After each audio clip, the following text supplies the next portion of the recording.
Hello, you are listening to the Better Than I Found It podcast. This is Mikkel, the assistant men's golf coach at Baylor, joined by Coach McGraw this morning. How are you, Coach? Doing great, Mikkel. Thanks for doing the introduction this morning. You did a great job. You're awesome. We try to find new ways of introducing the podcast. It's a hard gig, but today we got a unique guest. It's Janzen. He's a two-time U.S. Open winner. You know him somewhat, that you've gotten to know him over the years, and he played Division II golf, went from being a Division II player to being a very successful professional player and won 2 major championships. So we'll kind of dig down into that a little bit later. I'll let you introduce the guest a little bit more in depth, but we wanted to talk a little bit about recruiting today, and that's why he's a good guest today as well. Recruiting has resumed, so we are out on the road. You and I have both been watching some golf for the first time in about 15 months, along with a lot of other college golf coaches. We have also been able to contact 2023 recruits and talk to them.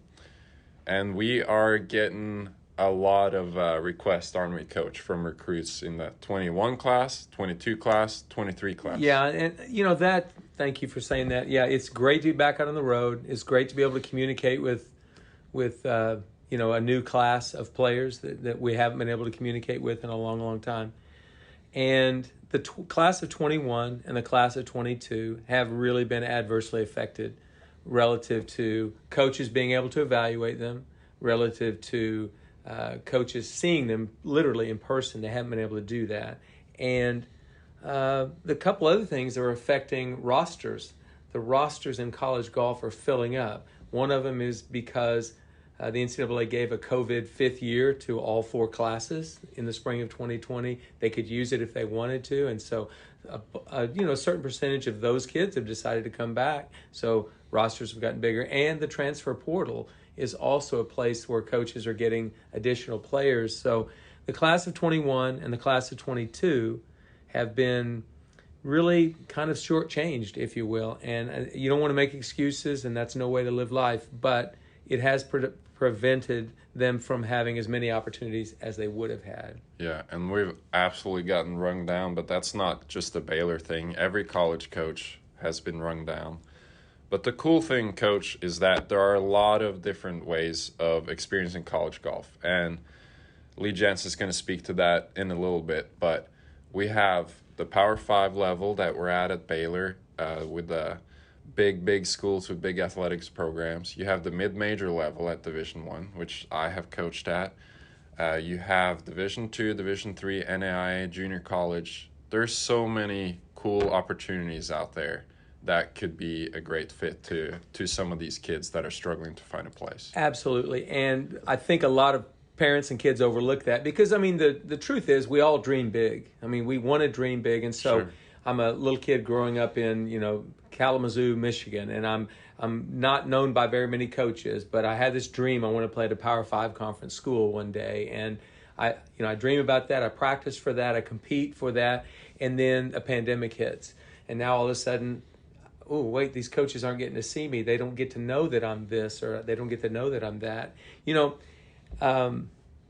I love the fact that kids dream big, but not every kid's going to end up at a Power 5 conference school, and not every kid that plays the tour one day comes from a Power 5 conference school, and that's exactly a kind of a fact that's not very well known by people. They think that all professional golfers have come from a major school. It's not the case at all. I want to tell you a story, Mikkel, about my junior golf career. I was a nice little player in Oklahoma, nothing special, obviously, but I knew Mike Holder, the golf coach at Oklahoma State. I caddied for him when he came and played my dad's Pro-Am in Ponca City, Oklahoma, but I never really got to play in front of him. And I had applied for the Junior Orange Bowl, which in those days was like the biggest tournament you could play in anywhere in the winter in Miami, Florida, and I got turned down my sophomore year and my junior year.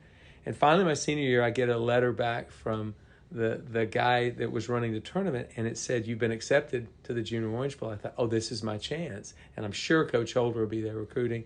I went down there with 9 holes to play. I was in 3rd place, and I ended up shooting, I think, about 40 or 41 on the back 9 and finished 10th, but it was still a top 10 finish in a national tournament, a big junior tournament, and Mike Holder had seen me play.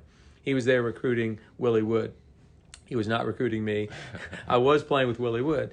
And so it took me about a month, and I got up the courage to call Mike sometime in January of 1978, my senior year in high school. And I asked Mike, I said, Coach Holder, it's Mike McGraw. Hey, Mike, what can I do for you? Well, I saw you at the Junior Orange Bowl last month. He said, yeah, you played really well. Good job. Thanks, Coach. Well, Mike, what can I do for you today? Well, Coach, I'm calling to see if I could be a walk-on, at Oklahoma State next year. And as it happens, my best friend, Jeff McMillan from Stillwater, was going to sign a letter of intent in April with Mike Holder at Oklahoma State. And so I wanted to be on Jeff's team for sure, and I wanted to play at OSU. I'd always dreamed of playing at OSU, just like kids all around this country today are dreaming about playing at Power 5 conference schools. And Mike literally said, and he's a very direct man, he said, Mike, well, I've got about 16 or 17 players in this team better than you are right now. Why would I recruit you? He said, you need to go someplace where you can play.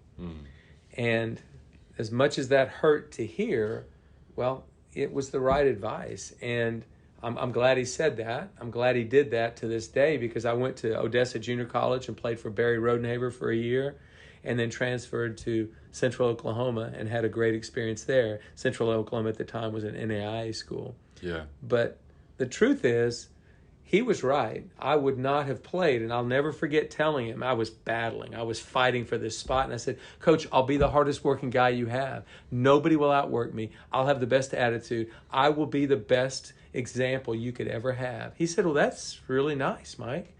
And Monday through Thursday, you can be that great example. But on Friday, when I take that team on the road, on a plane to a tournament, you're still going to be in Stillwater. You'll never play.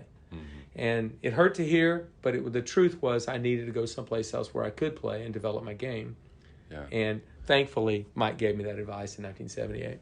And so you had your eyes set on an opportunity that didn't come to fruition for whatever reason. Probably you weren't quite good enough. But it turned out to be a really good experience for you. Junior college and NAIA. And the truth is, it opened the door to be Mike's assistant coach so many years later, 25 years later. So I think everything happens for a reason. I really do. I believe that. You hear that statement all the time. But I think Mike gave me the good advice that I think I'm having to give to a lot of kids today even. Yeah.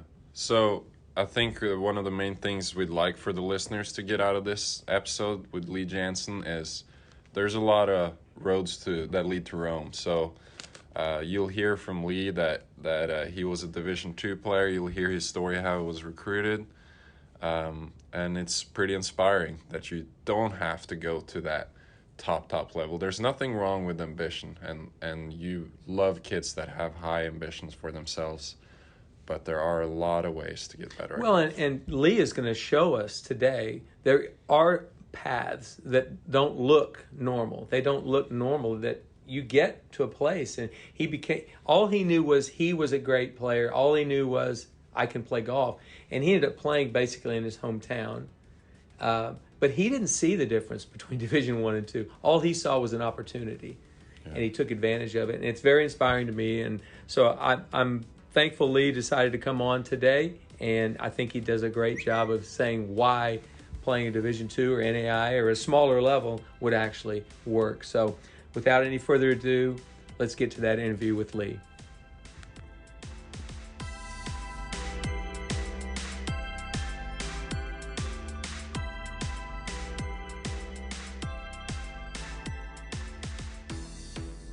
Okay, my guest today on Better Than I Found It is Lee Janzen, two-time U.S. Open champion, and just a really great guy that I've known for quite a few years. And Lee, thank you for joining me today. My pleasure. You know what we're going to talk about eventually is your experience at a Division II school, which I know was great, and I want to hear all about that. I want to hear the fun times. I want to hear about what you learned. I want to hear about all the things you did to get better at that school, but I also want to hear about something that most of the golfing public knows you for, and that is being a two-time U.S. Open champion. I mean, that's pretty amazing what you accomplished back in the 1990s. In 1993, you won at Baltusrol, in 1998 at Olympic. Can you talk a little bit about those experiences? Because I remember watching them, but you lived them. Right. Well, the U.S. Open was a big deal. Still is a big deal. Most of the golf tournaments were on TV, but not all of them were on TV in the 80s, and they were usually only televised on the weekend. Right. And, then some of the early round coverage was coming on. That was usually only a couple hours. So it definitely wasn't the TV coverage that you have today. So when the U.S. Open was on, people watched because you got to watch a lot more golf.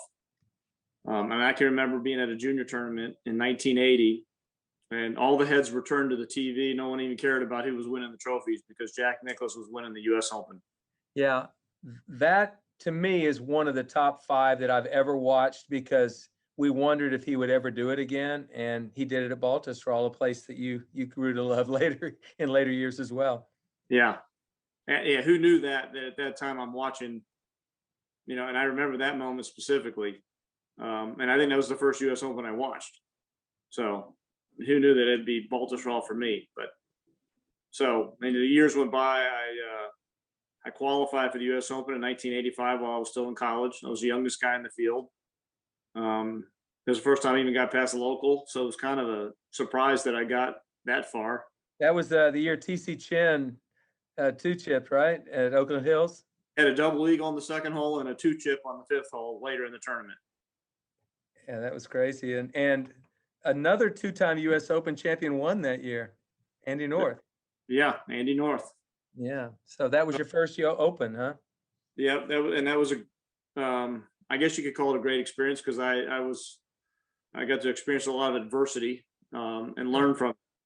Growing up in Florida, I learned how to play golf in Florida, so I did not play much golf on greens like that.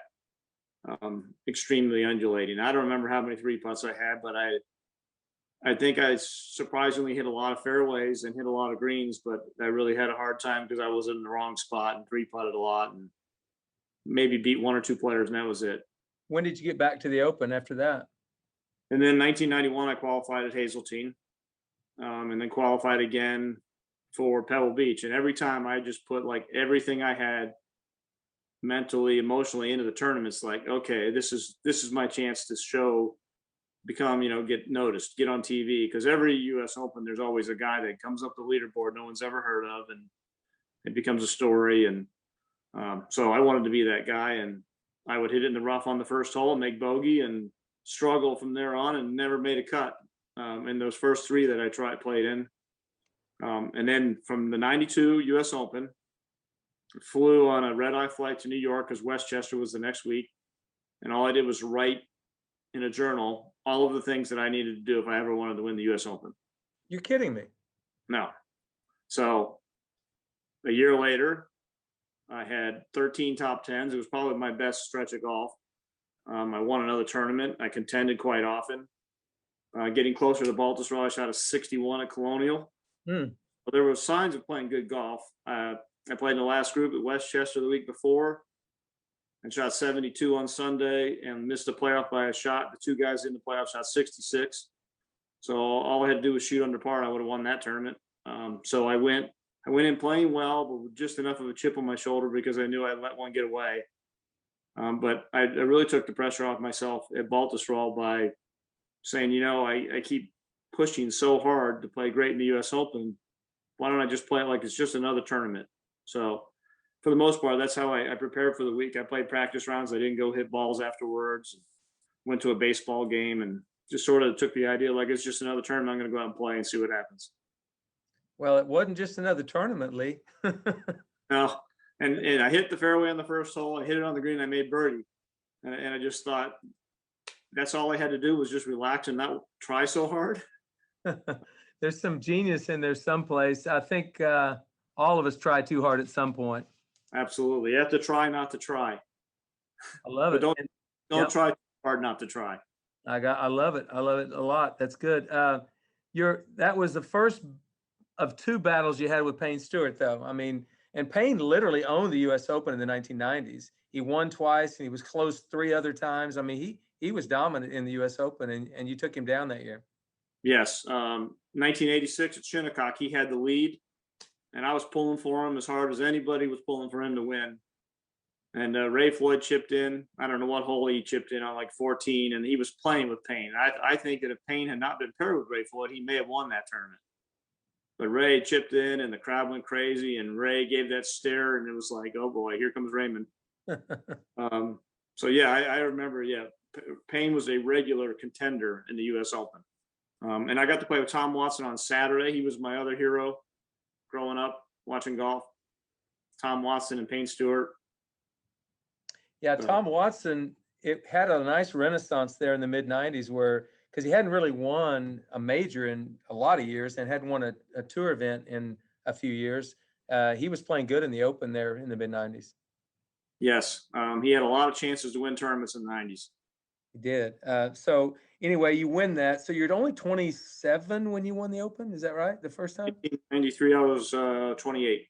28. I mean, that's a nice young age to win a U.S. Open. A lot of people think you have to have a lot of experience or have to have done it a million times. And that was only the first time you'd made a cut in a U.S. Open?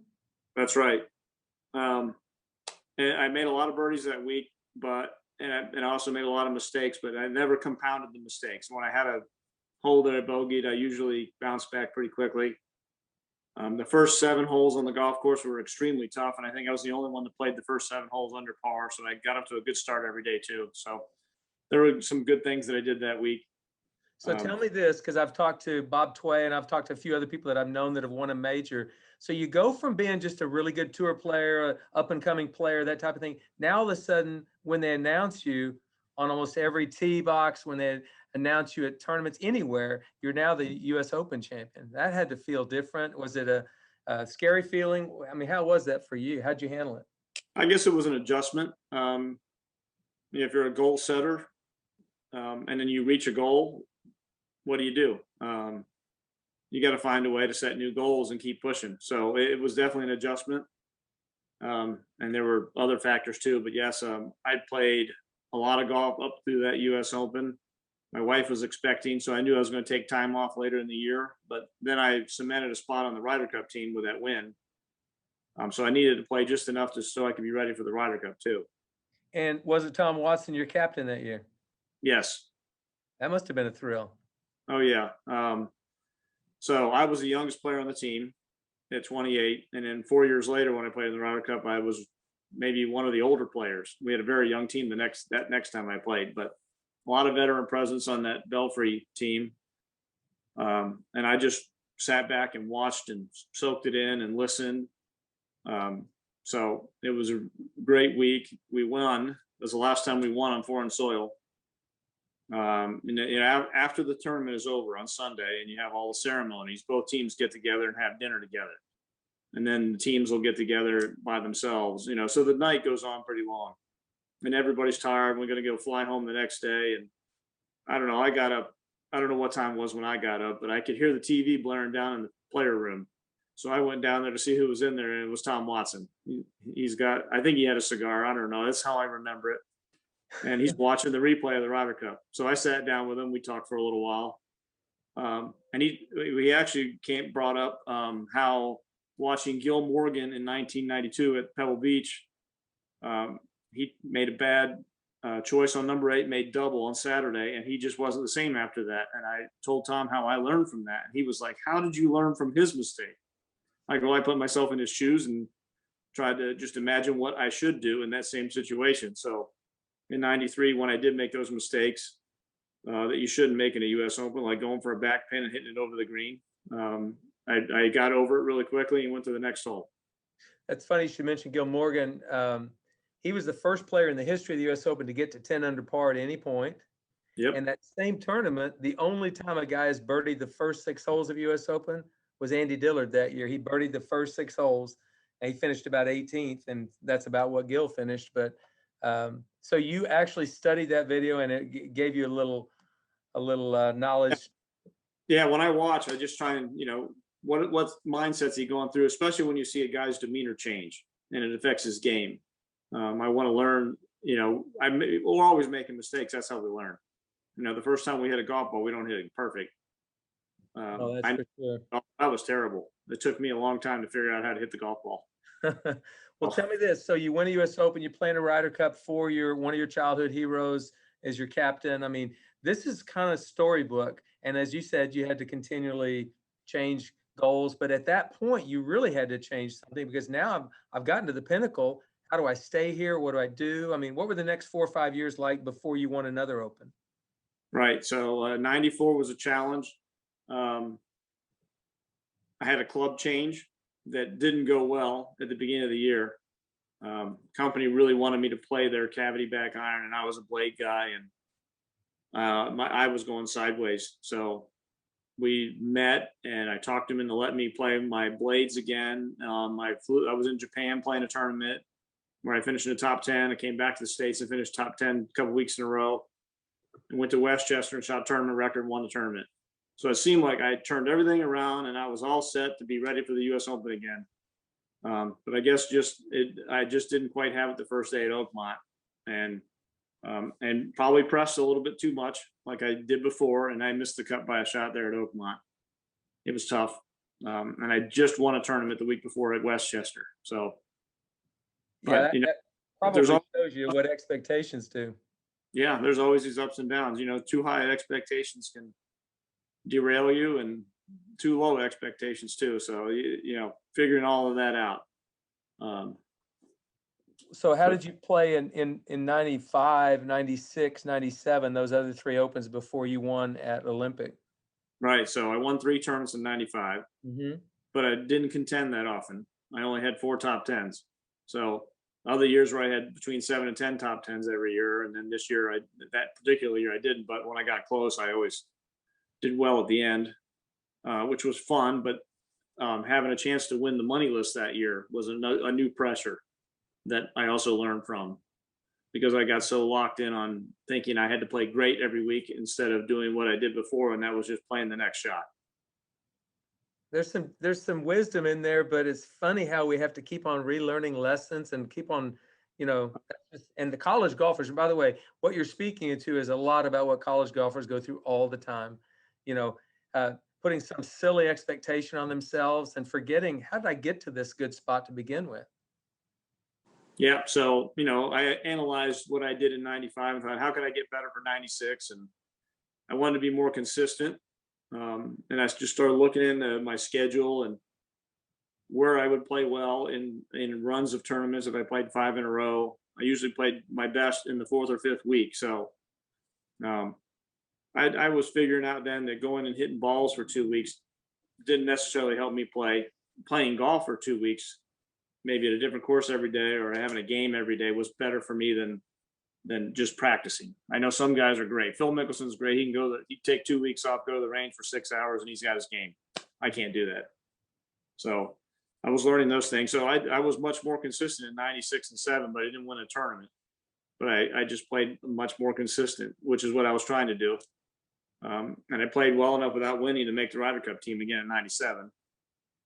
I played pretty good in some majors, but nothing good enough to win. I think I had a top 10 at Oakland Hills, Valhalla, and in 97 at Winged Foot, I finished 4th playing with Tom Kite, who was the captain, which didn't hurt. Getting paired with him on Sunday of the PGA, and then birdied in the last hole to beat him by a shot. He kidded that he wasn't going to pick me because I just beat him and took money out of his pocket, but then he did. That's good. And then that leads up to Olympic. I remember that championship for some pretty severe greens. I mean, that was an incredible event that year. Yeah. So this year's U.S. Women's Open, if you watched, a lot of trees had been removed. So that, almost all the greens were always in the shade, which I thought the greens very difficult to read when you had sun and shade. And then, of course, it was almost better to have the marine layer over the course, because then everything was the same, easier to see. But when the sun and the clouds were coming in and out, I thought the greens were very difficult, especially that Seaside Polana. And then the trees were very difficult too. But that course is on the side of a hill, and the closer you are to the clubhouse, the more severe the greens are. I remember that championship. You won. Talk about what's the biggest highlight from that week. I mean, now you're doing rarefied air. You're becoming a 2-time champion. Right. So lead into that, I decided not to play the week before because it was in New York, and flying from New York Sunday night.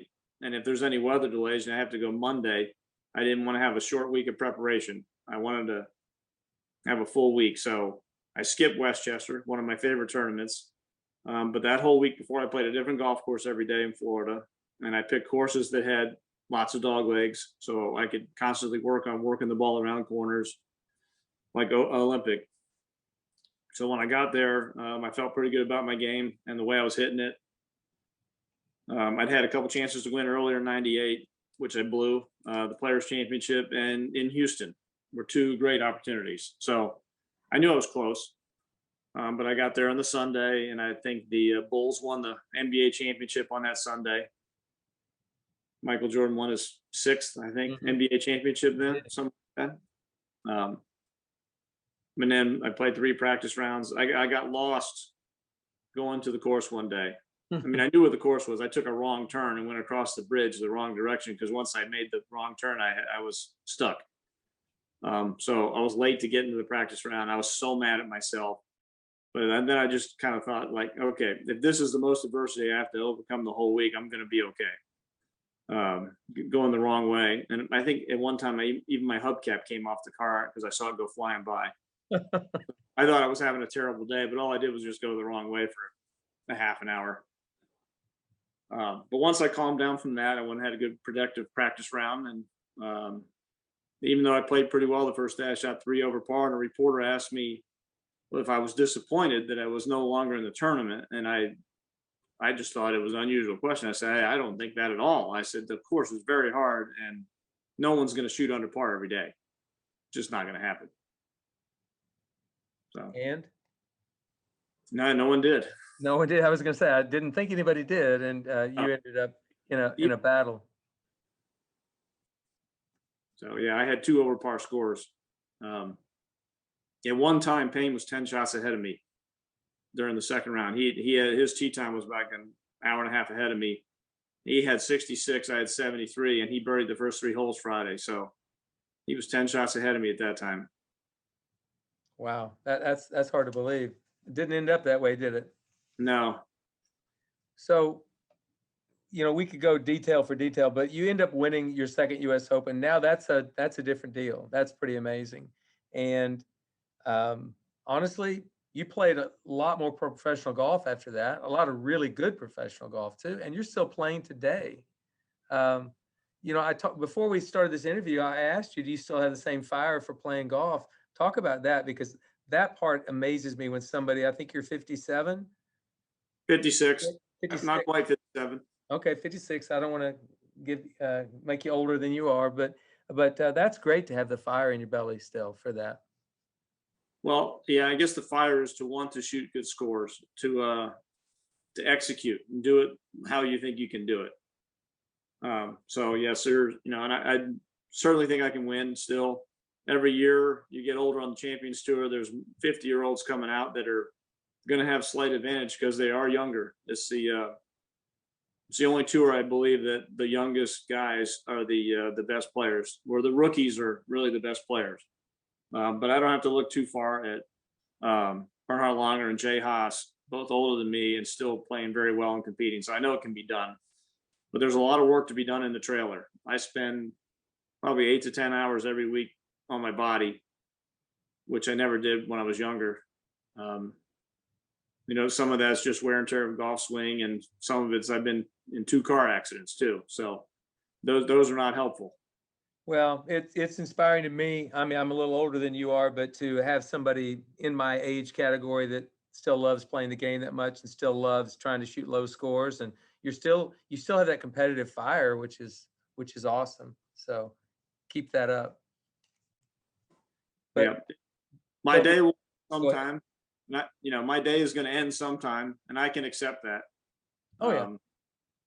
I don't know if I'll accept it easily. I hope I do, because I keep telling myself it's, I can't play forever. It could be 5 years, it could be 10 years, it could be 1 year. I don't know when it's going to be, but as long as I can physically take care of myself and I can still go work at it, I'm going to keep doing it. Good for you. I would keep on doing that. So we've basically in 20 minutes talked about your career as a professional, but I also want to back up and talk about what preceded that.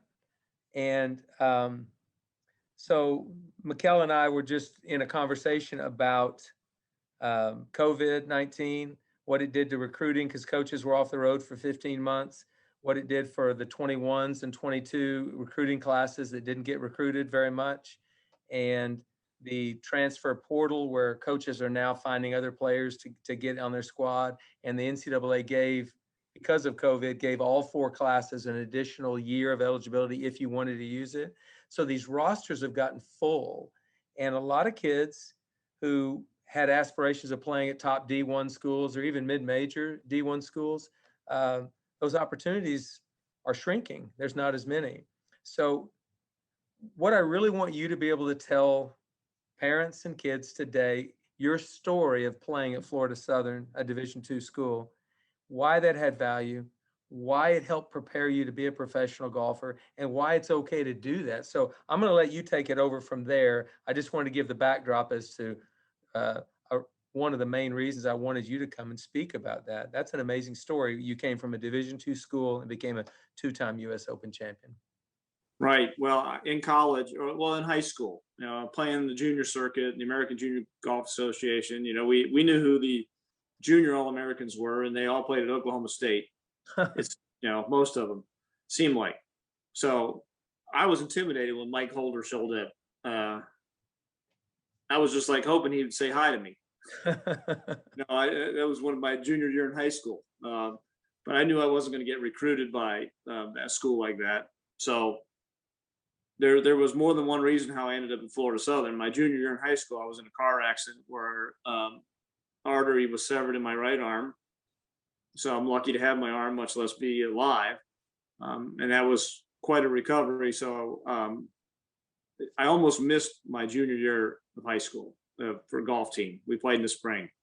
But by the end of the spring, I at least started playing golf somewhat like I did before the car accident. And I somewhat returned to normal by my senior year. But a lot of recruiting opportunities are already passed.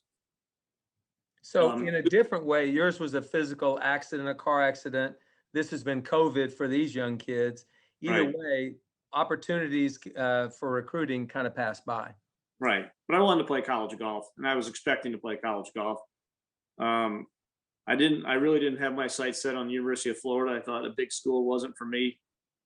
I actually 2 weeks before I started at Florida Southern, I was planning on going to Brevard Junior College and trying to walk on at the golf team. The coach told me I was welcome to come try out, but he pretty much had his team set.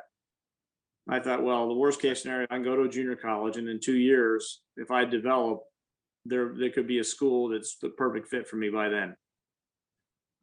And then I won a junior tournament, and Charlie Matlock, the coach of Florida Southern, thought I'd already signed somewhere else, and he just heard that I did not have anywhere to go and asked if I wanted to come to Florida Southern in my hometown. They were 2-time defending champs in Division II. Played primarily a Division I schedule. Other than the end of the year when we played our conference and our regional and our nationals, we played a Division I schedule. Yeah. I did some research and looked at the results of your last 2 years. I mean, you guys played against, the Florida Invitational, Florida State's tournament twice, Louisiana State's tournament. You were playing the main Division I teams in that part of the country. You were playing their schedule. Yes. We won at South Florida, I think in 1984. Rocco was on that team. So yeah, every once in a while we'd beat all those guys. We were probably, it was good to play against teams that were better than us because it made us play better. And then when we played against Division II, we felt like we were better than them and we weren't intimidated by them at all. But the kids don't have that opportunity today if they play D2 to play a D1 schedule. Right. You're graded on your competition. But the other advantage of going to Florida Southern, being in Florida, opportunity to go to a golf course every day, warm climate, and also opportunity to play on a golf team. If you go to an Oklahoma State, you're competing with possibly 5 first-team junior All-Americans. So a little adversity is okay. And, competition's also okay. But, whatever school you're at, the competition is going to be pretty good. Did you think of yourself, well, I'm going to a D2 school, this isn't as good of a situation, or did you just look at it as an opportunity? Well, if Florida Southern was unique because of we hosted our own tournament also, where we had a lot of good schools come in, and so that was a course I grew up at. So I saw all these teams coming to Imperial Lakes every year in Lakeland, and so I knew a lot of those guys. And I never really, in my mind, I never looked at it as different from D2 to D1 as far as the golf goes. It says D2, but golf balls the same, clubs are the same, golf courses are the same. You still got to go shoot a score. I like that. As my college career developed, the guys I knew went on and played tour school, and some of them got on tour. And Rocco was one of them, and that was helpful. That opened my eyes to like, okay, just because I went to a Division II school doesn't really mean that I don't have the same experience or the same opportunity. If these guys that I know that I play college golf with and could beat are making it on the tour, then I can do it too.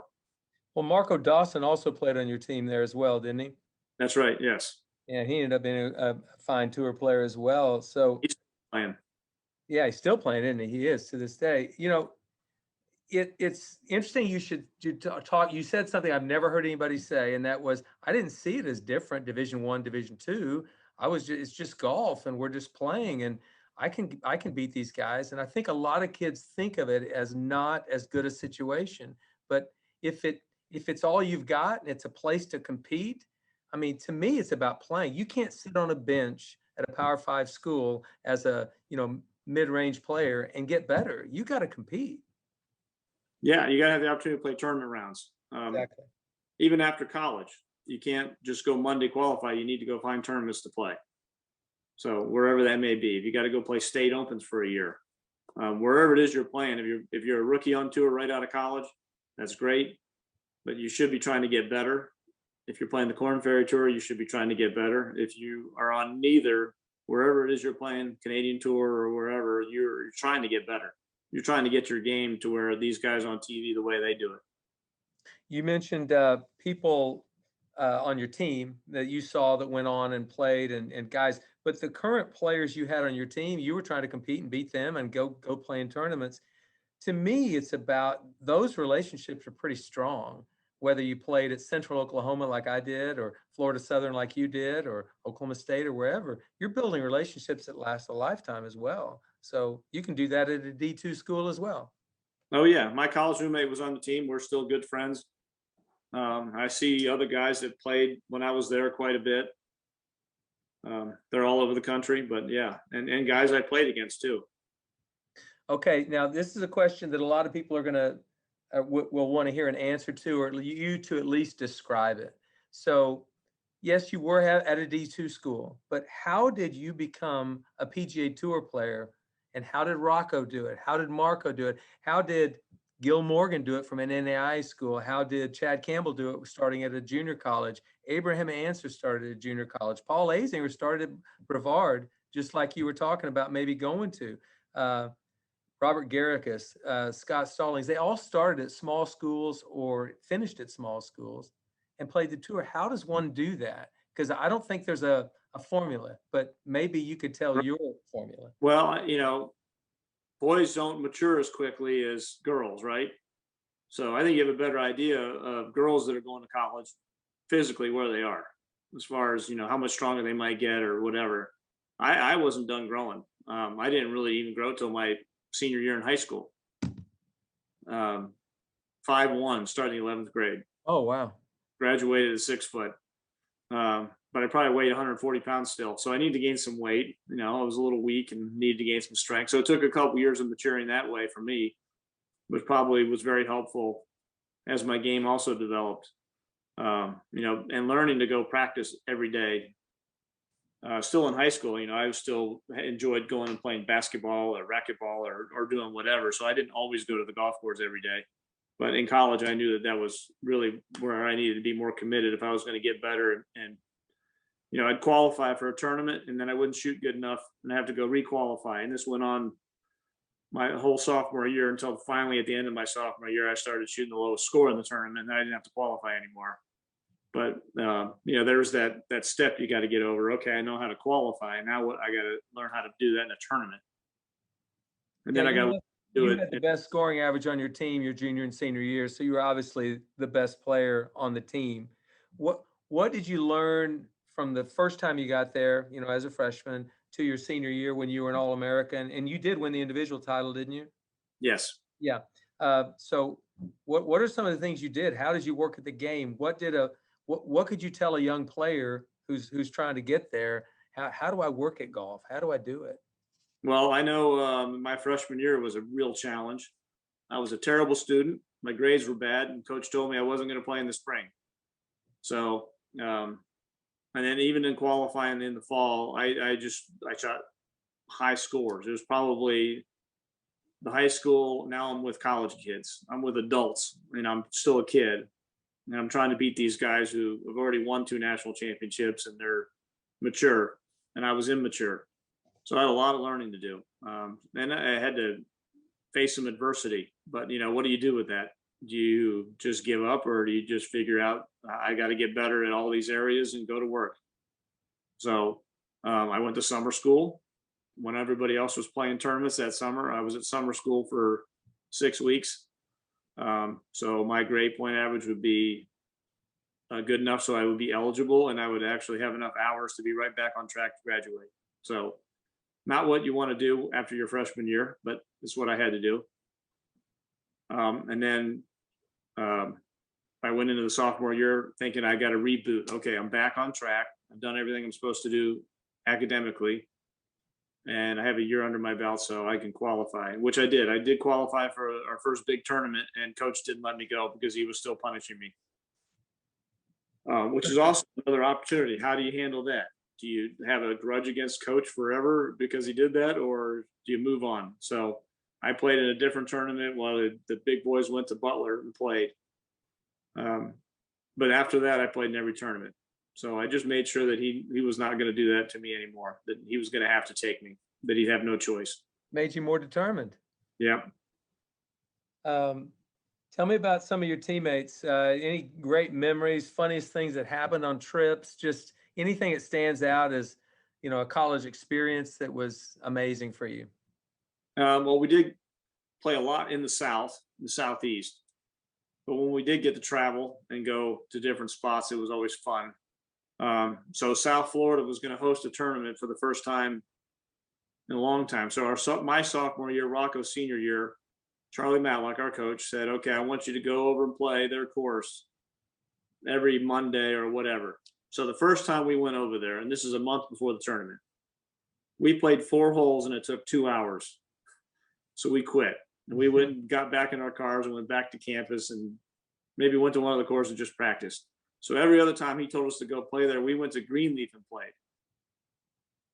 So we win the tournament without doing any of the practice rounds he wanted us to do. And we're driving back to campus, and he goes, "Aren't you glad I told you guys to go over there and play? Look what you guys did." And we all start laughing. And he's like, "What?" And I go, "Well, we never played." He goes, "What do you guys do?" I go, "We went to Greenleaf." He was just like shook his head. He couldn't believe it. That shows you we coaches think we know everything, right? He thought he had a great coaching move, and it completely backfired. Tell me about winning the national championship. What did that mean to you at the time? Well, Florida Southern, they almost won in 1979. They had a 6-shot penalty. 3 guys got 2-shot penalties because of rain delay. They left the course and came back, and they were late, and they lost the tournament by 3 shots. So there could have been a reputation of almost, but never did it. But the next year they won by 35 shots, and then they won again the next year. So there was a little bit of a tradition that was starting. And then we finished second. I think, I don't even know where the team finished. Maybe we finished 4th. Yeah, maybe I finished 4th and the team finished second in 1984. I should remember this. I used to remember everything. But anyway, we were close, and everybody was coming back with Rocco, and we had a couple transfers. So, we were contenders again the next year. So, Florida Southern, we just knew that as long as we were playing, we always had a chance. And going the last round at Waterwood National, north of Houston, It was pretty close. There was no guarantee that we were going to win. We all knew we were going to have to play well on Sunday to win. And that was very exciting to get done at the end. You don't really know. There's the technology today. I think the players have a better idea what's going on. But it was all stroke play then. And, we didn't really know until the last couple of holes, really, what was going to happen. And so you see the scores up on the board, really. And that's when you find out. Tell me about that 13th hole, the par 3 over the water. I don't think we played all the way back, but that hole is just inviting disaster. We played the NAIA National Championship there my junior year, and it was a 3-wood from that back tee. And right. All you have is water left, and the bailout is a terrible bailout. Yeah, there's nowhere to hit it but on the green. That's it. Anyway, I know I didn't handle it very well. I just wondered how you handle it. I don't think that hole got me. Okay, good. Yeah, I think there were some other holes I made mistakes on, learned from them, and moved on. But I finished second that year by 5 shots behind Hugh Royer. Hugh Royer from Georgia. He was at Mississippi State, okay. And then transferred to Columbus. Gotcha. And then your last year, you played in Innisbrook, right? Yeah. Which the Division I, like 5 years later, played there too. So I shot 281, and then Phil Mickelson won with a score 280 5 years ago. So I didn't really need anybody to tell me that Division II was as good as Division I, but I did look to see what the scores were going to be like, and I was pretty happy that he shot a similar score when he won. Well, that I shot. I think that's amazing, and I think I've got a saying that I use with players, and I say good golf travels. So if you play good golf, it works everywhere you go, and it doesn't matter who you're playing against. Good golf it works everywhere you go, and I think that some people think because I'm at this school, I've got to play a certain kind of golf, or I've got to do this. I play good golf. It works. Good golf wins U.S. Opens, doesn't it? Yeah, execute. Your plan might not be perfect, but if you execute it, it works out a lot better. Well, that's what I'm saying. I wanted to get across your experience at a Division II school was amazing, and you have great memories from it. You learned a lot from it. You prepared for a professional career from there. And I just want kids and parents and people out there to know that it's like, it doesn't have to be at a certain place. Not every All-American comes from a Power 5, top 5 ranked team in the country. Some really good players come from other areas. And so you guys at Florida Southern back in the 1980s proved that. It's beautiful. Yes. Yeah, we played a nice schedule. We didn't travel very far. We usually drove to everything. But we got to play some tournaments, and the opportunity was there to play some good golf. We had a lot of golf course access around town, and we always had good weather. So I think all those things were good. And when you see the guys you play with and play against have success, that's good for you too. I remember my senior year, I went over and watched the final round of tour school. It was at Greenleaf, and I saw a handful of guys that I knew from college and from other places, and they got their cards, and I saw their excitement, and I saw the pressure that they were under playing the qualifying tournament. But right then it might have been the first time it dawned on me, like, okay, I can actually do this. I can get through tour school, and I can be on tour. And I'd already played in the U.S. Open, so you'd think that would have been the first sign, just to get there and see those guys. You're talking 1985 at Greenleaf, correct? Yes. I was caddying for Jeff McMillan, my buddy. He was playing the final stage of the tour school that year, and I remember being at that tournament helping him out. And and interestingly enough, my best friend, and I think I told you this earlier, Jeff, played in 2 U.S. Opens, and both U.S. Opens you won. So I know Jeff needs to play in more U.S. Opens. He needs to play some senior Opens. He does, doesn't he? That would sure help you out a lot, wouldn't it? Yeah, forget those regular Opens. Well, tell me the story you told me about a tournament you committed to early in the year, both those years in 93 and 98 too. Dan Utley, who some people may know, he played at the University of Missouri. He's teaching golf now in Arizona. He asked me to come play in his charity event in Columbia. And the only 2 years I accepted were 93 and 98. And I accepted early in the year. So it wasn't after the U.S. Open, it was before the U.S. Open. And he certainly took claim that was the reason why I won. So either Stan Utley or Jeff McMillan can kind of lay claim to why you won 2 U.S. Opens. Yeah. Well, I think you won them because you learned how to play golf under tough conditions. But I do want to say this before we finish. I want some wisdom out of you. I want one tidbit of wisdom you think would help a 14, 15, 16-year-old kid who wants to play college golf, who wants to play the PGA Tour. What do you think the most valuable thing is you could tell him that would really, something you couldn't keep from telling him, he'd have to know? Well, there's two things I usually try to pass on. Whatever it is you want to accomplish, that's what you focus on. You want to be a great driver of the ball, learn how to drive the ball. You want to be a great short game guy, learn how to chip. You want to be a great putter, learn how to putt. You want to be the greatest player of all time. I mean, we know Tiger Woods set sights on Jack Nicklaus when he was 5 years old. And that's probably all I thought about. That's the kind of focus it takes. Don't think about the stuff you don't want to do. I know I just said don't, but you want to focus on what you want to happen. Don't focus on the stuff you don't want to happen. You'll never get anywhere. The guy that talks about what a great ball striker is and he can't putt, he probably will continue to miss putts as long as he talks like that. So that's the first. Only focus on what you want to happen. Right. And the second is adversity is coming your way. It's different for everybody. How you handle it will make a difference. That's how you build your character. So when you have adversity, how do you respond to it? And you won't respond to it great every time, but if you can remember that adversity is coming and how I handle it, it's going to help build character, and down the road, it's going to pay off for me. Those two things. Well, that's great advice to give kids. And, I've always respected you as a U.S. Open champion, but one of the things that really, really means a lot to me is your faith.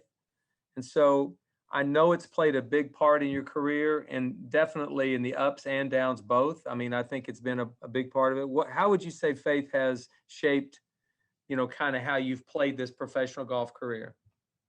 Well, when things seem to be too important, it's easy to remember that it's not that important, and it makes the lows not as low, and the highs are still fun, but they're gonna go away. So when I won the second U.S. Open, I really enjoyed it, but I also know that victory is fleeting. But I still got to enjoy the U.S. Open. I did every interview. I embraced all of it and loved every second of it.